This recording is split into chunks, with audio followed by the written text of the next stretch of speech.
All right, hello everyone. Blessings and thanks for joining me here at Time to Shine PTM. I'm your host Justin Marcus, and this is Time to Shine, Present the Truth podcast. So I'm beginning a new series, a new segment here on this platform, talking about uniting together in God's final work. And I have a good dear friend, brother Rob Bertholf, if I pronounce your last name Mhm. correctly. We connected not too long ago, now a few 2-3 months ago, and I really appreciate and value all that you're doing for the Lord. From what I understand, you're not a minister, you're not a pastor, but you're a lay evangelistic worker, and you're starting your own outpost. You're doing a lot of different ventures for the Lord in different aspects, different areas. You want to be able to touch on a couple of the projects, a couple things that you're doing for some of my viewers to get to know you a little bit, and then we could jump into our discussion for today. Absolutely. So I'm located here in central Romania. Originally from California. Lord brought me here, and I've been working in a true education training center for the last several years. This is our third year here, and as we've been kind of learning a lot of lessons of what does it look like for intentional communities, for outposts, for true education training centers, what do all these different pieces look like? I've been kind of taking that and figuring out how can I make that available to others, make that accessible. And so it starts kind of forming into an Advent ecosystem. And as the Lord leads and connects us with other brothers like Justin and others, we're kind of putting together some best practices of just how we can scale, ultimately horizontally.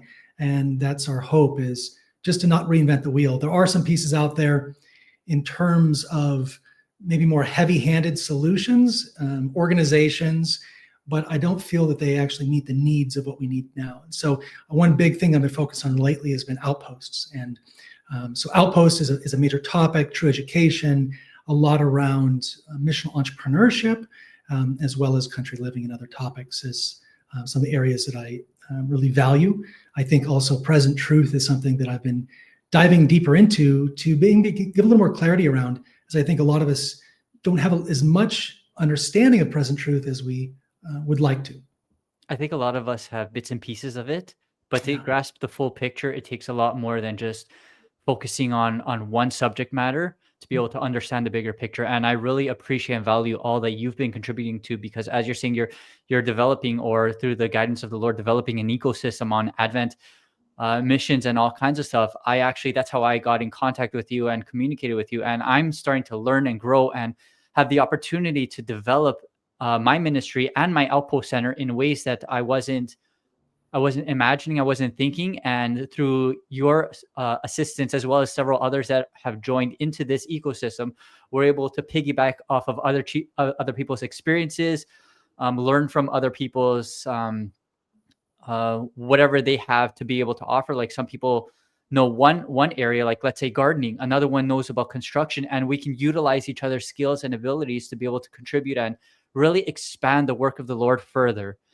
And to be honest, this is what the intent, the goal is here: to learn how to come together, to work together, to expand the work, because we know that time is really running out and we need to move fast. We need to pick up our steps. And the only way we can do it, especially with me, what I've been learning over the past year or two, is that as much as God is throwing in my heart and in my mind to do, I'm not capable of doing it all on my own. And as best the efforts I put out, it's still not sufficient.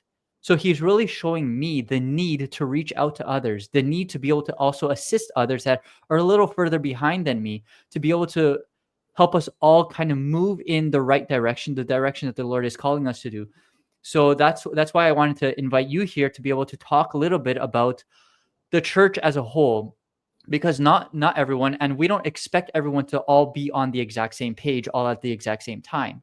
But what we do see noticing happening right now currently is there is a big shaking that's actually taking place within the church. And I want us to be able to address that shaking in a way, in a sense of like, how do we survive this shaking? Because some people are pushing in one direction, other people are pushing in another direction. And we have, even within present truth, that it's being divided and creating chaos and all kinds of stuff. And how do we move forward in doing God's work with all of this juggling around our lives. Is there something you want to be able to say to that? How do we survive this actual shaking that we're all going through right now? Absolutely. I do think that we are at the early stages of what will be a tremendous shaking. And I guess the way to think about how to survive is to start with what is the shaking. Ellen White says that the shaking we produce from the ceiling, and the ceiling is a settling of truth. So our question is, how do we understand a settling in of truth? And I think you mentioned a second ago this concept of us all having maybe different priorities. And actually, that was on a Facebook post I put out earlier today, was this idea that so many of us have something we feel God's put on our heart. And Yeah, we go so I actually strong. read that post. It's interesting because you were talking about it's the three blind scientists. Yes, Yes, yes. So explain that because I really enjoyed that one. sure. So I think what we find right now is that there's a lot of people very passionate about something. And if we hear them individually, we think, wow, there's a really wide, disparate, very different ministries that each of these are part of. And some people are so focused over here on, let's say, the health message. Other people are really focused on, healing sick people or evangelism or country living. There's so many different, very specific topics. And I think when we let's use the analogy of the three scientists. They're all blindfolded. They're put in a room, and there's an elephant there. And one scientist who's in the center there, he starts feeling along in the dark, and he grabs a hold of a foot, and he's like, "This is a tree trunk.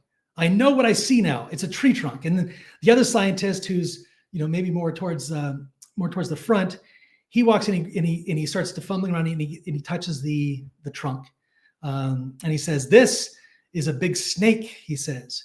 And the other one is seeing the ear, and he says, "It's a fan." Like, the point is that when we don't see the whole picture, we make conclusions as to what we think even present truth is. And I think that if we could understand that actually present truth is linear, if present truth is, and I almost want to start sharing a screen on this stuff, but in fact, if you permit me to, I'll share something I created. Yeah, sure. We'll continue dialoguing, but let's well, let me go bring ahead. open. Actually, let me bring open a new screen real quick, because this is something I created actually this morning. I haven't even shared this yet. I haven't even put this out yet. But so, brothers and sisters, this is the first right here. Yes, there we Tune go. in. Keep listening because you're going to learn something new. I learn new things all the time with Brother Rob, and I'm very grateful. I appreciate it. So I just shared it out. See if that pops open for us. Yeah, let me just add it to. All right, so we have here. So this is this idea that I was putting together, really getting clarity on what our mission is. Because when we read in Proverbs, it says, "Where there is no mission, the people will perish." And I paraphrase that to say, "When there is no mission, the outpost will perish." And we're told that we are to write the vision, make it plain, that he may run that readeth it. And so what is our vision? And I think this is the first piece. Sometimes we get so caught up with the different parts of the elephant. We're so caught up with what we can touch and thinking that's the whole picture, that we don't ever take a step back. And I think it's so important we take a step back and understand truly what is our overall vision. What is the guiding link that moves us? And what we understand is it's in our power to hasten the Lord's return. Many don't recognize that. Many of us, we read 2 Peter 3:8, we say, well, we're looking to, 3:12, we say, we're looking for the coming day of the Lord. And we say, we're Adventists. And it's almost like we pause there, we stop there, like that's sufficient. Yes, but we can't have a passive role, right, brother? We need to have an active role. We have to understand there's also another word there, right? We can hasten. Yes. You know what's interesting about that? I actually tuned into your entire series on hastening the coming of the Lord, right? And it really got me to thinking that a lot of people just sit back waiting for God to come. Oh, I'm looking for the Lord, and really open my eyes to see it's not so much that we're looking, but actually God is the one that's waiting for us to start taking actions in what we truly believe. And it's truly mind-blowing when you get that shift of vision. That it starts to put you in that wheel of engagement and start moving for the Lord. Right.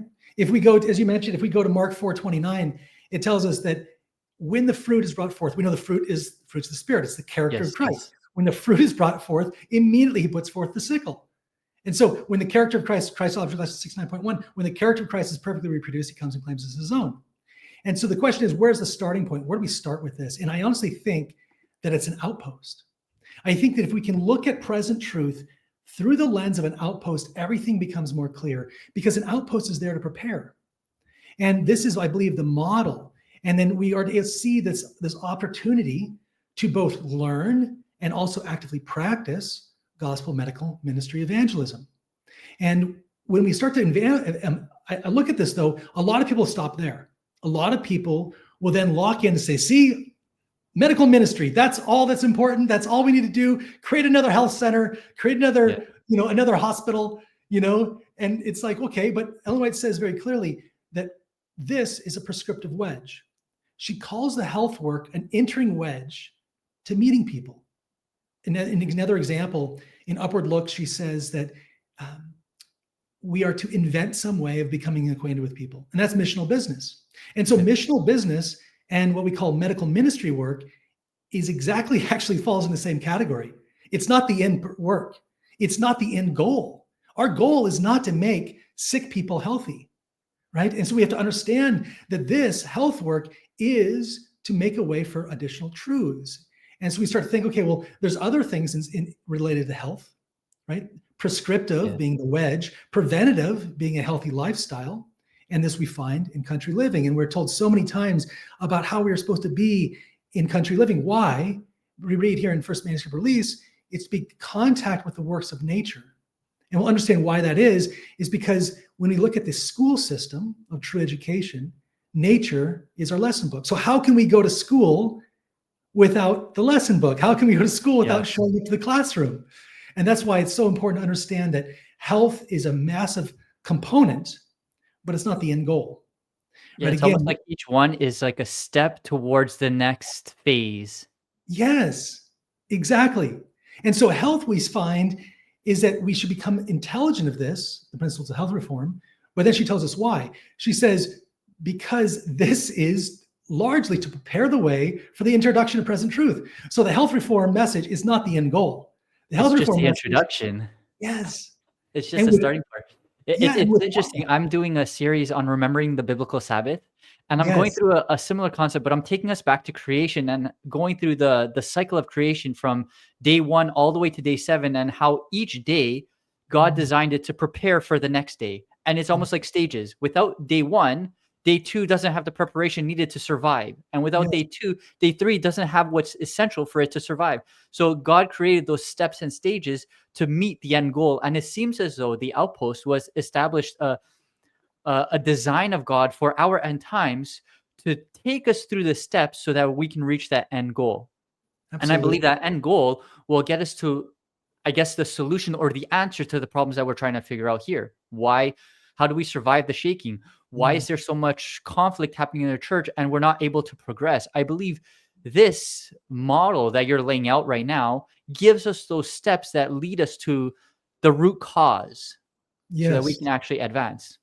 Yes. And it involves, obviously, the proclamation of the 3 angels' messages, right? Most specifically, the 3rd angel's message, which we identify as righteousness by faith, justification by faith. And this 3rd angel's message, the entire purpose we give this, and so our purpose, if we want to know present truth, is to prepare people to stand true to him during investigative judgment. Christ needs to leave the most holy place. It's just odd to me that I don't hear that. I don't hear that from pulpits. I don't even hear that very often from any of our independent ministries. It's just so bizarre when she says that our entire purpose of the 3 angels' messages is to prepare people to stand. And so we have this linear process, and yet we don't really focus on our purpose. We focus on, we're specialized, hyper specialized in early wedge stages or country living, but we don't see that it's all there, like you mentioned, as steps. Yeah. And I think sometimes what happens is also people think they can skip steps or avoid certain steps. Like as if I can pick and choose which one I want, and doesn't matter which one it is, they're going to all lead to the end goal. But it's like, you can't really do that. Right. It's almost like God designed it for you to go through every single step so that you can reach the end goal, not skip steps, because then you'll miss experiences, you'll lack understanding, and those things are actually critical for you to be able to stand in the end time as 144,000, because you need that testimony, you need those experiences, and without them, who's to say you'll be able to stand? Exactly. And that's the whole point, is, as you mentioned, the 144,000, right? We're told that let us strive to be part of the 144,000. That is our present truth. And let us do all we can to help others gain access to heaven. So we need to be watchmen and light bearers. And I think that's kind of the short of it. We can kind of end that one there. I just kind of want to lay that foundation, because you asked the question with the shaking. I feel like because we all think that our element is so much more important than the next elements, and some of us are preaching country living as if our life depends on it, which it may, right?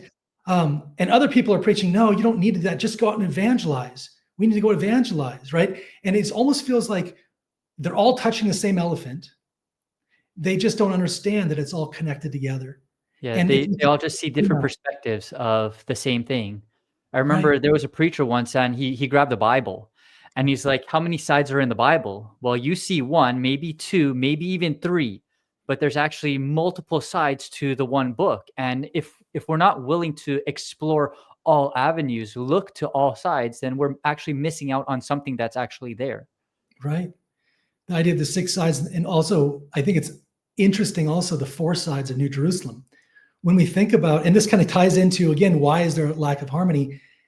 I think one, a lack of empathy with others and their ministry, but also as I study more into intentional communities, into understanding people, what I recognize is that we're told that we will go through, each of us will go through our own gate in New Jerusalem. There's 12 gates. Yeah. Each of the 12 gates are contained on 4 sides. So ultimately there are 3 gates on every side. And so sometimes I just don't connect with somebody, but I know they're doing the Lord's work. And I just think it's okay. We're not on the same wall. We're just not on the same wall, but I value them as a brother. I know that they have their heart for the Lord, but they're experiencing life. They're looking at everything from a completely different lens than I am. And I try to be sympathetic with that. I try even to experience things so I can be empathetic with their point of view. But ultimately, I feel like I don't try to control. I don't try to force people into my mold. And So I want to be able to talk about that a little more, because I see a danger with that also. Not to say that, there's a danger in you, how you approach it, but I've seen to experience a lot of danger in that motive. Whereas, like, okay, one person is focused in one area, another one is focused on, and they clash. They're not able to connect, yet they're both doing the Lord's work. It's almost like, for example, we have the pastoral ministry, and then we have lay evangelists, and it's almost like they're doing a separate work. We have the regular lines, we have the irregular lines, we have all these different branches, and yet they're all doing God's work, but in different ways.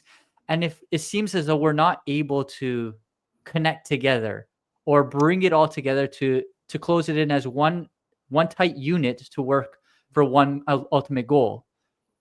I think the root of that could be seen in 2 angles. One is, we know that Satan is trying everything he can to disrupt the church. And we see the spirit of community, this desire for unity that often excludes and requires irregular lines because of a lack of vision, because of a lack of empathy.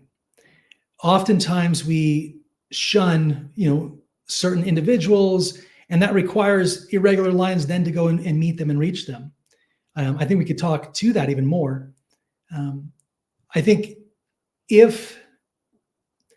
I guess we could even go into that. I have that little presentation queued up if you're interested. I think that speaks to that a little bit, and maybe we can talk through this real quick and then maybe dive in deeper. But I think if we were to look at what the real problem is, I think what we'll find is that it's oftentimes just, we think of, do we need a revival or reformation? We need individual heart revival first and foremost, and that will bring all of the reformation that we see later. So quick question before I guess you want to jump into some slides here. Can we do it in reverse?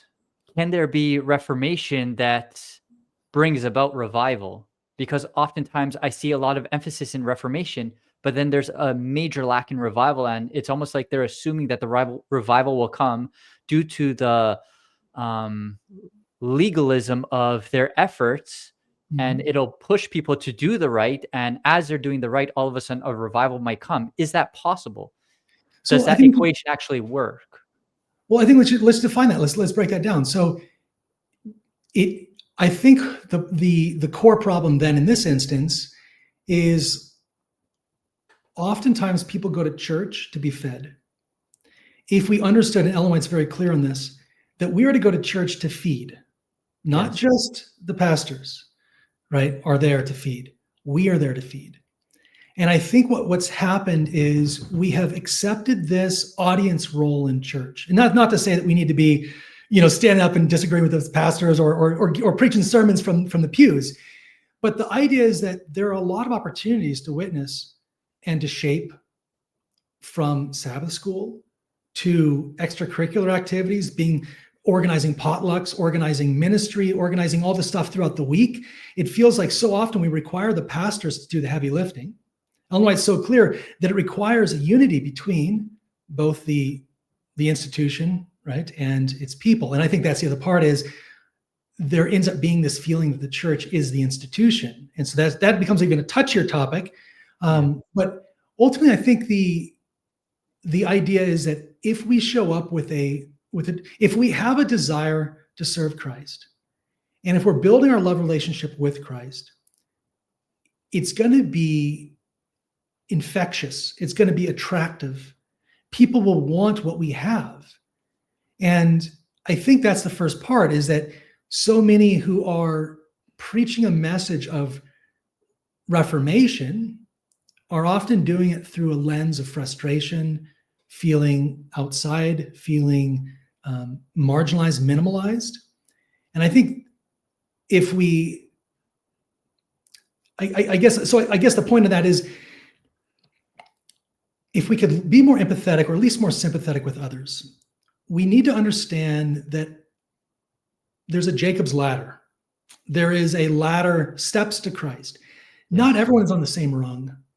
Those who climb higher oftentimes feel alone, and they feel like, why aren't you up here with me? Why am I doing all the work? Or why am I the only one that sees this? How can you be Almost a like they're having to carry everyone along with them. Yeah. And I think the idea, and you even mentioned earlier when you were talking in the intro, this idea that there should always be somebody who in front of us with their hand down that we can reach up and grab a hold to. But we also have to put our hand behind us. Because if we're not putting our hand behind us and forming a link, helping the person at the ladder, the rung of the ladder just below us, and that's not in a sense of some sort of positioning thing. It's in a sense of, I just overcame that through the Lord's help, or I just actually was able to develop the mindset or the skills needed to XYZ, the faith needed to XYZ, and being able to encourage one another. So I think we put too much focus on the church being the only, I would say that the pastor being the only one there to feed, and we've lost our understanding. And so I think hopefully that addresses a little bit, but what's your thoughts from your perspective? Well, I totally agree with you. I mean, you're taking the positive from it. Like, this is the ideal. This is how we should do. Reach and grab the one that's ahead of us to gain off of their experiences, but at the same time, don't just focus on self. Try and do something. So reach back for someone else to pull. But what I've noticed happening more often than that's the ideal. But what I've noticed is that, there's been a lot of people that I've given Bible studies to, and I would say they're at the starting point. All right. And many people, when they see someone come into the church new, everyone's all excited. Oh, we're going to like attack them like, sardines, and go after them just to try and bring them in, gain a baptism and stuff like that. So everyone's so eager and willing to reach out to the newcomer. But then a couple weeks go by, 3 weeks go by. Now they're starting to get a little more engaged, a little more interested. Maybe they're starting to go to some Bible studies, and now it's just a more of an exclusive group that's focusing on them, that's zooming in on lifting them up. And what I noticed happening is that, okay, after they take Bible studies, they come to the point where they make that decision. I want to be baptized. All right. And they become baptized, and their growth continues. It keeps continuing. But now they start getting involved in ministry after baptism, and they start being a part of this position or that position and become this leader or that leader. And then all of a sudden, you're starting to see them go almost like up in the ranks. And now some people that may have been giving Bible studies seem as though they're down in the ranks, because now this person, because they're so passionate of the Lord, all of a sudden people want them to be like a head deacon or an elder or something. And the person's like, well, I got you there. And instead of, reaching to be pulled up, you're actually reaching to pull down. Say, well, I'm meant to be there, not you. Don't go ahead of me, or you're becoming an extremist, or you're going too far. I want you to like get to a point where I am, but don't surpass me. You know what I mean? And there's this challenge of people competing with each other, whether it be individuals or even ministries, or even like leaderships that are always constantly competing with each other. And we need to be able to break that chain. We need to be able to break that cycle if we're going to want to be able to progress. I mean, I'm not here saying that the whole church is going to be perfect at any point, because even Ellen White herself mentions that if we're going to wait for the whole church, then we're going to wait forever, because it's not going to happen. But to some extent, we need to stop that type of attitude within our own lives if we want to fully reflect the character of God that's not reflecting it. Yeah. I threw some slides up in the stage there. It's a course I haven't recorded yet, and it's on this concept of how are we spreading the gospel. And we're told that every fact which immediately concerns the salvation of souls will be made so clear that none err, none need walk in darkness. We'll know this. And so the question though is, you're mentioning this idea of like, we're here to win souls. It's because we don't fully put the right KPIs, the right metrics on success. Our metrics are, let's bring people in. And there's a lot of ideas of, people like, let's have huge, wide casting things. We just reached 100,000 people, this wonderful miracle in Rwanda this weekend, with 100,000 baptisms. Now, can you give us $3,000, and this whole concept of like, where we're tying, I think the wrong metrics. We're tying acquisition metrics. So I used to run a couple of marketing agencies. And one of the things I always talked about was the idea of, acquisition versus retention. Acquisition is the most costly mechanism.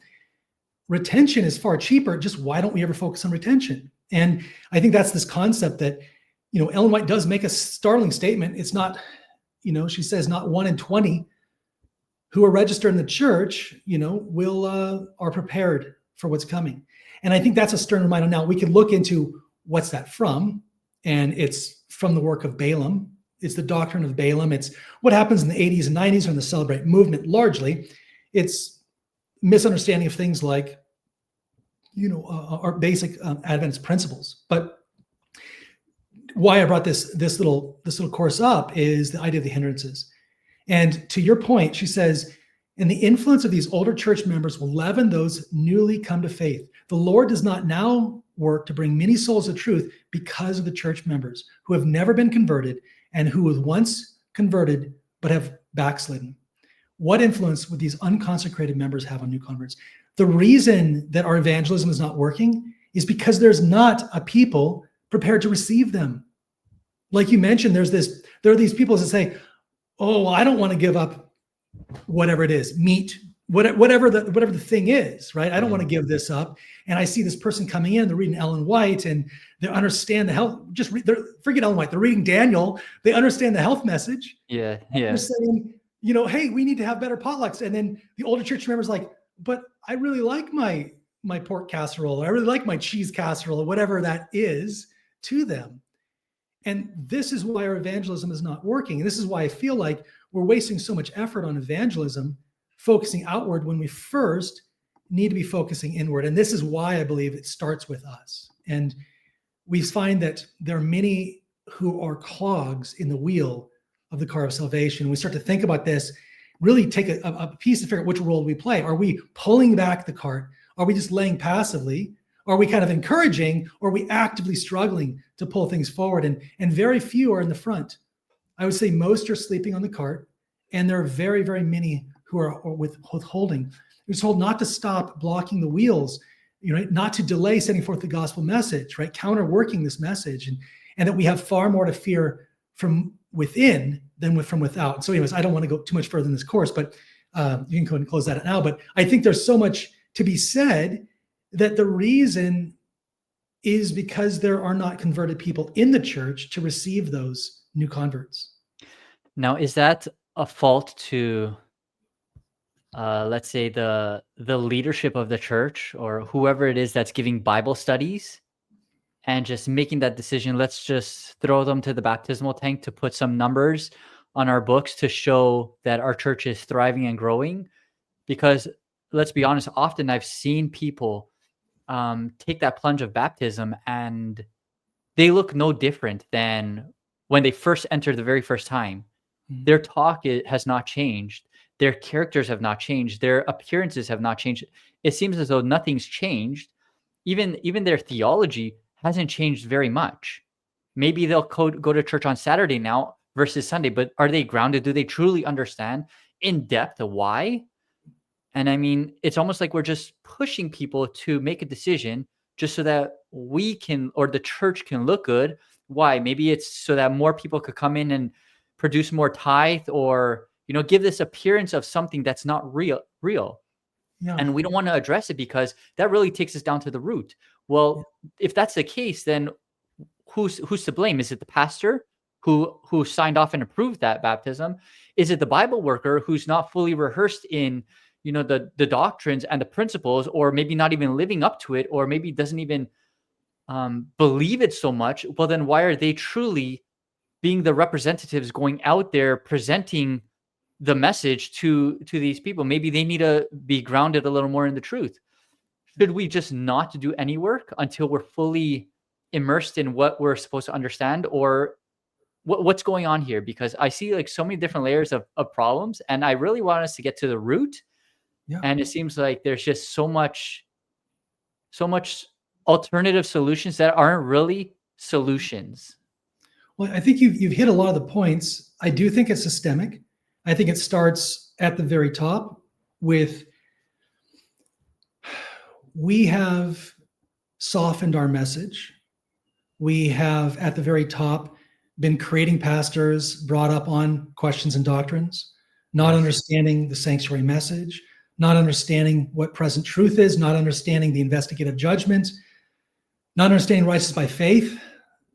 This message, has been, even not even the fact they're not teaching it, the fact that they're actually oftentimes inoculating against it by putting labels like, well, that's last generation theology, ignore them, or putting these kind of these labels on things, Discrediting the discrediting.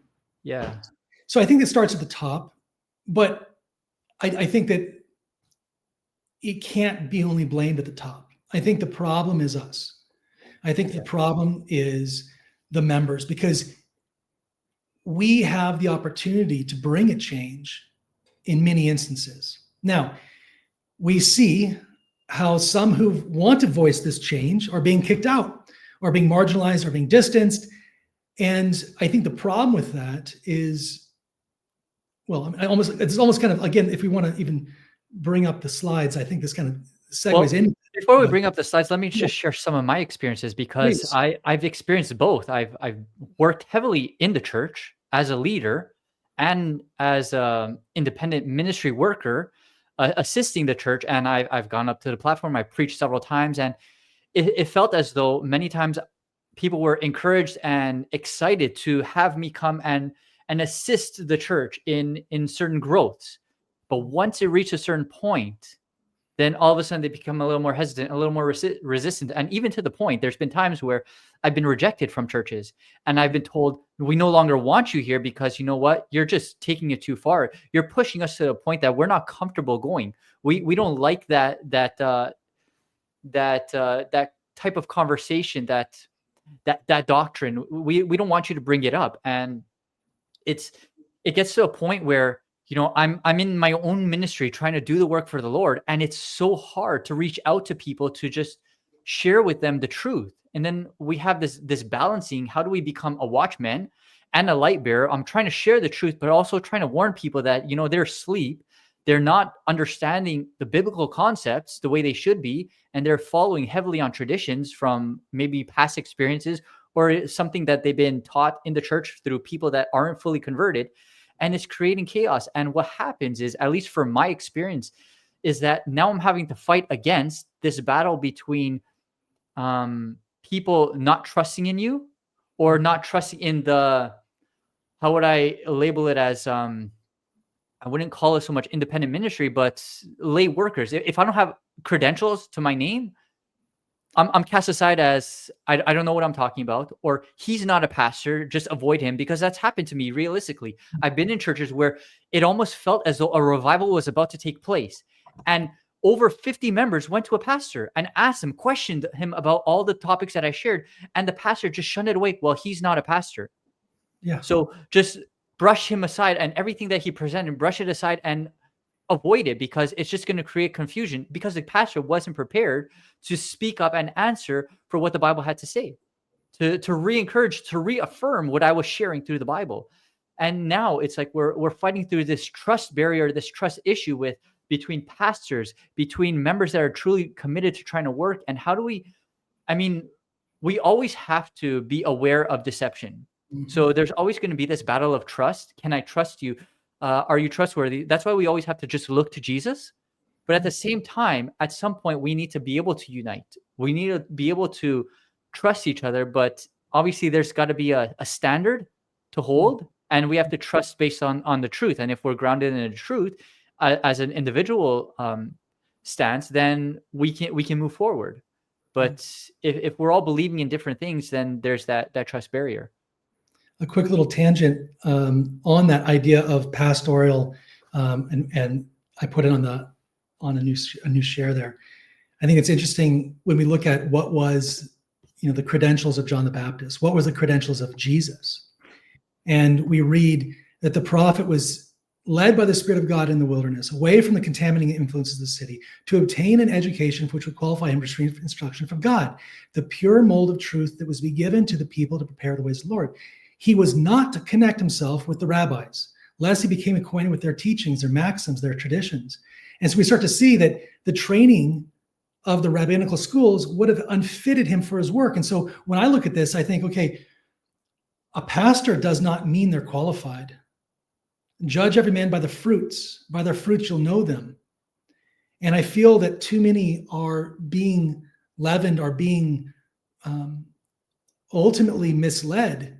I think that takes us back to a lack of understanding of true education, Well, because that's a lot of what people course is on. are Exactly. evaluating credentials based off of Babylonian methods, Yeah. right? Did you go to school? Were you Yeah. accredited? What was your university? What's your degree on? All these forms of accreditation, and yet Yes. if you have none, then you can't speak on the matter, and I think Right. that's wrong. No one was regarded as qualified unless he had studied from rabbinical schools.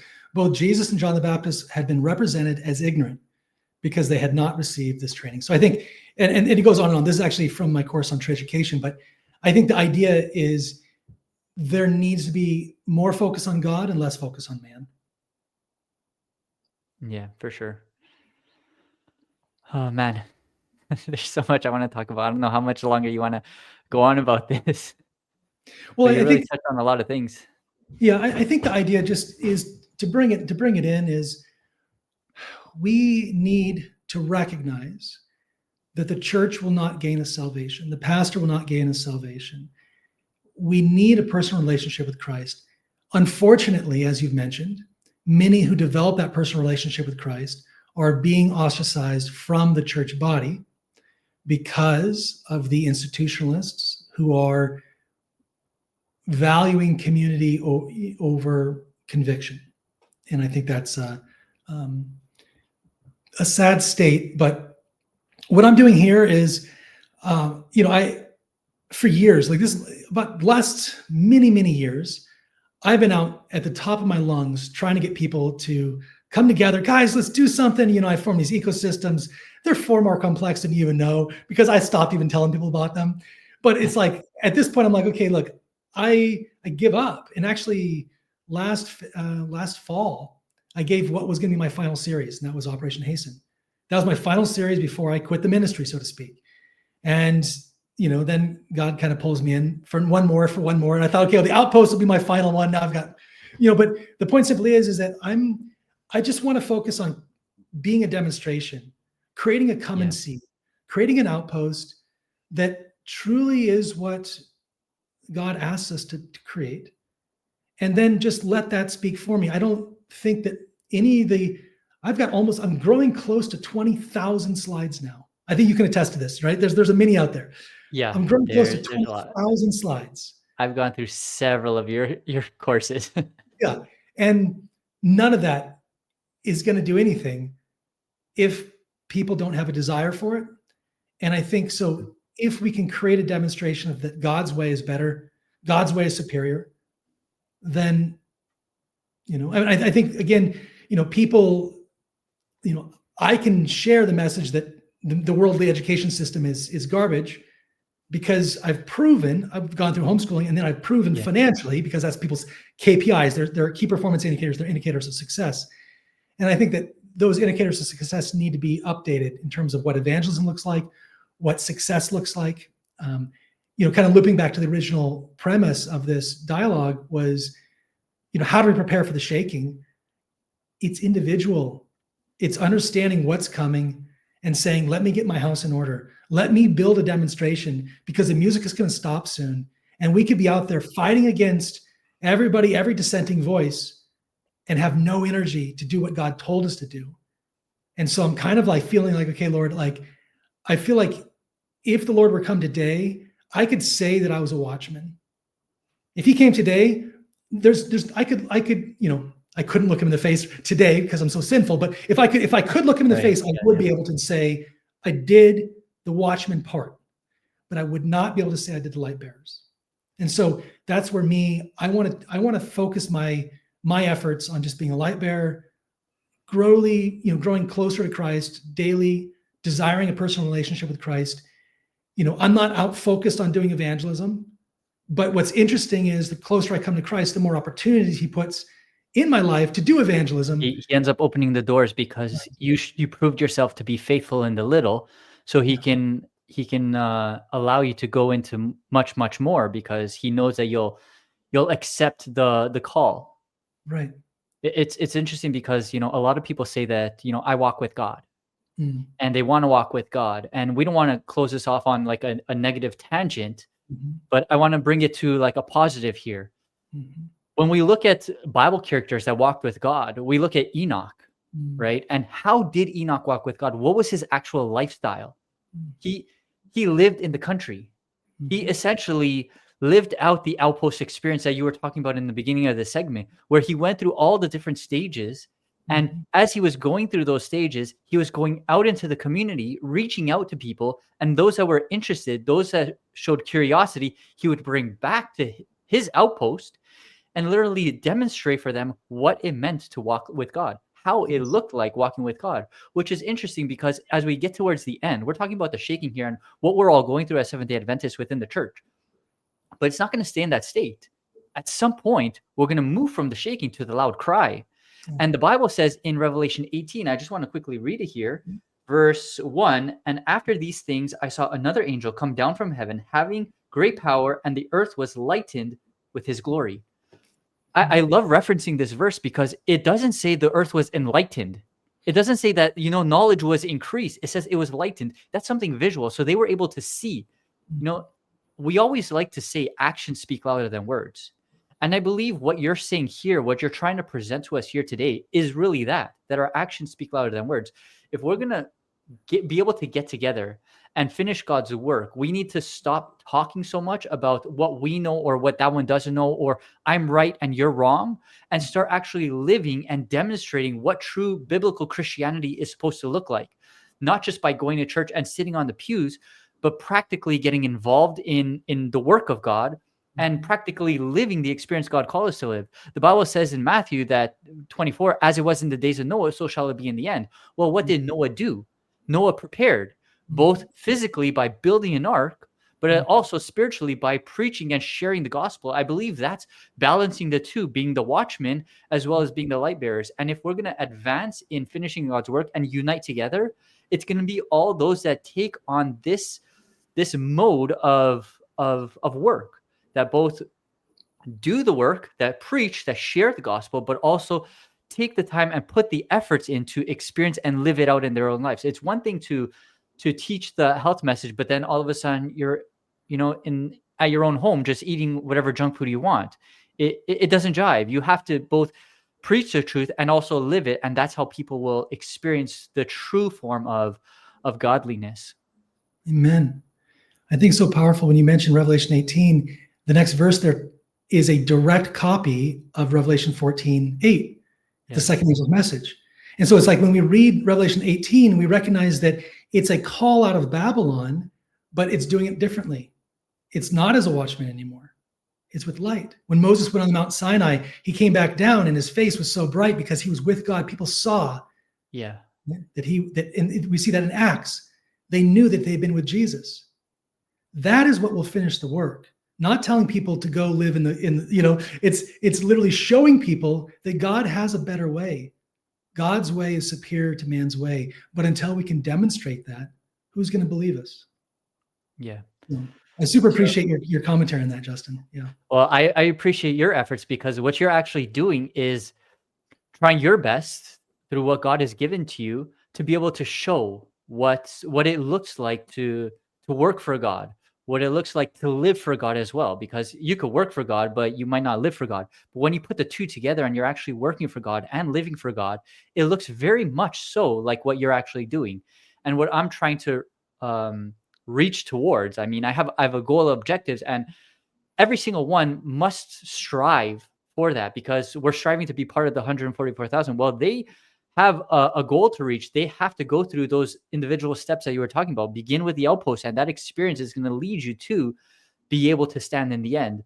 So I believe that we were able to touch what we were designed to touch on, the topics. I think we grasped the understanding of why the shaking, what's going on in the church, and I think we really were able to come down with a solid solution. And I'm pleased that God directed it in this method. I'm very grateful for your desire to come here on my platform and share. And by the grace of God, He's going to continue moving you and directing you in all of your ventures. I know I'm hugely blessed through it, and I'm going to share all the links to whatever you want me to share. I'll put them down below. So if others want to follow along or learn of Outpost or other courses that you teach, they'll have an opportunity by going down to the description, and then we can further advance the cause of God in that way.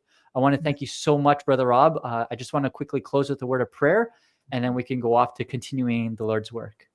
Let us pray. Dear Heavenly Father, I want to thank you at this time for bringing us together to have this discussion. Many times it seems as though it's a discussion that's of no value, but Lord, in your eyes, in your heart, this has tremendous value, because it's talks like this that lead us closer to you. It's talks like this that prepare us for your coming, that show us the root cause of the issues and not just the surface. Lord, we want to be able to grow. We want to be able to be strengthened, and we want to be able to encourage others through our experiences.